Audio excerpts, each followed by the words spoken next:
জনপ্রিয় অভিনেতা মাহফুজ আহমেদ ও তার স্ত্রী ইশরাত জাহান সহ ৪ জনের ব্যাংক হিসাব তলব করেছে জাতীয় রাজস্ব বোর্ড।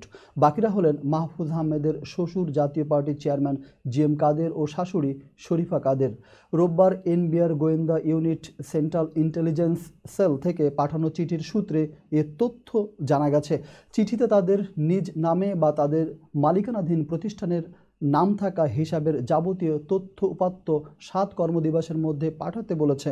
চিঠিতে বলা হয়, এ ৪ জনের মালিকানাধীন ব্যবসা প্রতিষ্ঠানের নামে যে কোনো মেয়াদি আমানত হিসাব, সঞ্চয় হিসাব, চলতি হিসাব, ঋণ হিসাব, foreign currency account, credit card, locker বা ভল্ট, সঞ্চয়পত্র বা অন্য যে কোনো ধরনের সেভিংসের ২০১৭ সালের ১ জুলাই থেকে হালনাগাদ বিবরণী পাঠাতে বলা হয়।